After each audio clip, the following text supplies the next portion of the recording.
Oh, Lord have mercy. Security. We got a code black. Code black at the main gate. Ruckus, what the hell is a code black?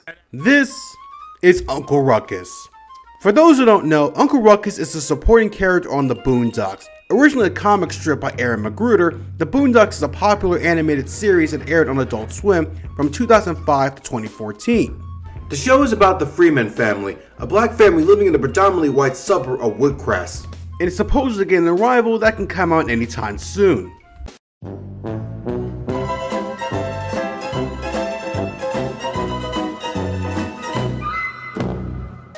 Now the thing about Ruckus is that he hates black people, despite being black himself. Now for many, Ruckus is seen as a character to laugh at, as he should be, but there is a tragedy to him. And this tragedy has been inspired by very unfortunate real-world events. But in order to feel what the tragedy of Ruckus is, we first gotta go into his backstory. My name's Uncle Ruckus, and this is the story of my relations. I was born under unusual circumstances. It was a 4th of July, and I was told it was an especially good night to be born. A lot of some bullshit. Now, how Ruckus tries to tell us that he was a white baby, but because he had revitiligo, which instead of he loses his pigmentation, here he gets darker. So not wanting to have a black child, Ruckus's real father abandons him and gives him to the Ruckuses, Bonnie and Mr. Ruckus. No, that's right, the name for Ruckus's adoptive father is Mr. Ruckus. Yeah, dude, my parents hated me! Shucks to be you! I'm not even far off with that clip, we're gonna find out more about that later. And it's here where he'll be given the name Uncle. Yes, his actual name is Uncle. Now, this tale seems like it came out of made-up-monkey-shit.com, but for now, let's indulge in it.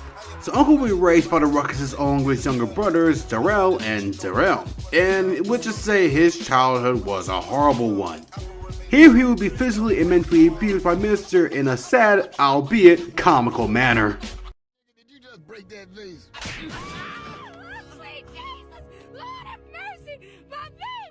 Nigga, did I just catch you having fun? Sweet Jesus, Lord have mercy, my baby. Nigga, did I just catch you wanting to be shit? Sweet Jesus, Lord have mercy, my baby. Oh god, that is so fucked up, yet so damn hilarious at the same time. Despite Uncle's mother Bunny being an actual loving mother to him, there was another type of abuse she put onto him, and that was she would tell him how much black people were horrible and how great white people were. Mama, who's George Washington Carver? He's the man responsible for more peanut allergy deaths than anyone who ever lived. Baby, why don't we read about Eli Whitney instead? He invented the cotton gin. These types of abuses made Ruckus into the self-hating black man that we see today, and it didn't help that later on in his childhood, he would be kicked out of his house by Mr.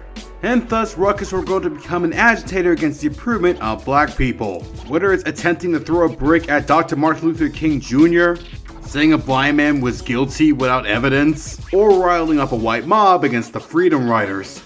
Along the way, he takes pleasure serving white people to the point of becoming slave-like, or in some cases, will enslave others. He starts his own religious cult, praising the white man and telling black people how useless they are. He uses his ignorance to spread his message on a BET reality show, and when he finds out he's actually 102% African, he goes into a deep depression.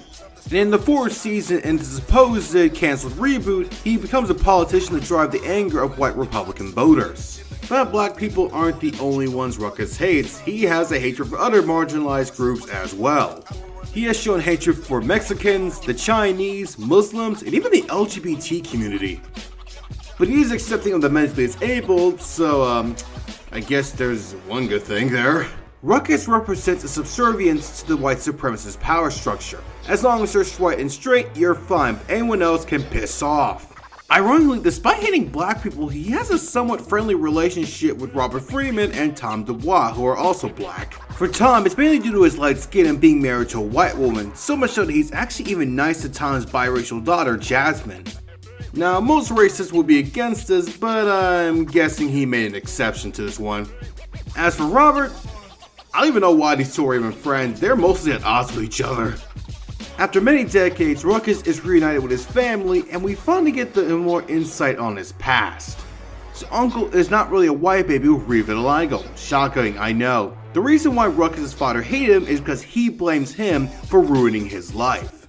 I hate you because you adopted. I hate you because knocking up your mama killed my chance of me ever experiencing a single moment of happiness or joy for the rest of my damn life. After that, it was more and more hungry niggas' mouths to feed. All my big plans gone right down the shitter. I worked my life away for these damn crackers. Still couldn't make my ends meet.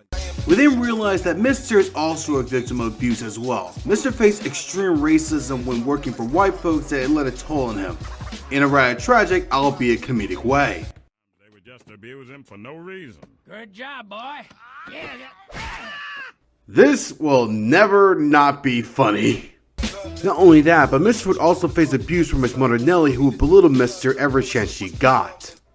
Look at you. Didn't I tell you you wasn't gonna be shit with your stupid, ugly wife and your stupid, ugly children? I can't wait to die so I don't have to look at your ugly black nigger ass no more. God damn it! I can't take it no more! This would lead to a psycho-generational trauma that he would put onto Uncle, and sadly, this is a problem that is constant in the black community even to this day.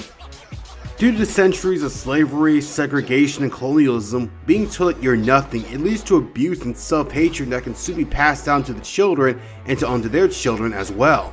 Speaking of which, in the canceled reboot and video game, it's actually shown that Ruckus has a son, which, I gotta ask, how did that happen? But the physical abuse from his father and the psychological abuse from his mother would lead to him to becoming the biggest Uncle Tom around. Which leads me to my next point, we gotta talk about the real life inspirations for Uncle Ruckus. For those that don't know, the term Uncle Tom is a name used for black people who love to serve white people. It can also apply to black people who quote unquote act white, but we're mainly gonna focus on the first definition. So I'm gonna go on and say that the Uncle Tom name has been bastardized throughout the centuries. You see, Uncle Tom originally appeared in the book Uncle Tom's Cabin, written by Harriet Beecher Stowe, who wanted to showcase the horrors of slavery. With Tom actually being a heroic character, as while he was very peaceful, he refused to sell the escaped slaves, which led to his death. Stowe wanted to create a black character who would go against the minstrel show stereotypes at the time.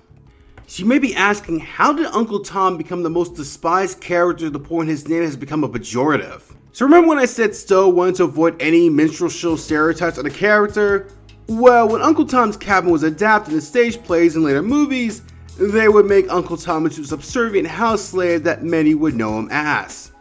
And because most people don't read and mainly saw the adaptation, that's the main version that would stick. Another one of Uncle Ruckus' inspirations would be Uncle Remus from Disney's Song of the South. You know, that one movie that Disney really wants people to forget, but we just won't despite how much they try? Remus embodied the Uncle Tom stereotype and was very happy to help his white masters. And finally, Ruckus was inspired by Amos Rucker, a slave who fought for the Confederacy during the American Civil War and wanted to stay enslaved. That's right, there were some blacks who fought for the Confederacy. Now there's some crusty fuck out there saying, oh, that means the Civil War wasn't about slavery. No, it was.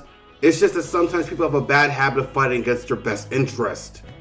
In fact, I go more in detail with this on a similar topic for non-white soldiers that fought for the Nazis, which shows that there are many real people who are like Ruckus both in the past and today. While there are some out there who talk like Ruckus with a very out there and brash personality, most of them are rather subtle in their approach. So you probably heard the saying, I'm insert group here, so I'm allowed to say it. When criticizing your own people, you may do some stuff, you may seem a bit out there, but it's allowed because you're a part of that group. It's understandable why you would do this, as criticizing direction one's people if you feel like they can improve. In fact, the Boondocks is very well known for doing this. And you could argue that, well, black people aren't a monolith, so we can have diverse thoughts. And I can understand that point, but that's not the issue. The problem comes in where it can be weaponized against said people, and that's what Ruckus represents. In the show, it's something that's barely touched upon, but for the white supremacist power structure, Ruckus' kind of thinking is used to promote an agenda against black people. Blacks who help promote this kind of thinking are usually pawns and work to show that progress for black Americans is bad. Now, as I stated, at first it's very subtle. They'll bring up the destruction of the black family and the rise of crime, and at first you'll agree with it. But the more you listen, the more sinister it becomes, as they are puppets used to keep white supremacy in power. saying that racism still doesn't affect black people by ignoring things such as redlining, lack of education, poverty, and over-policing. It's a token gesture as saying, hey look, there's no racism, see, this person agrees with us. And this can apply to all marginalized groups from different races, religions, nationalities, and even different sexual and gender identities. While Ruckus is definitely one of the more abrupt versions, he's just one of many. And that is the tragedy of Uncle Ruckus. Ruckus represents those in society with such self-hatred that would be willing to work for their oppressors. But in the end, came from years of abuse that managed to fuck him up for life.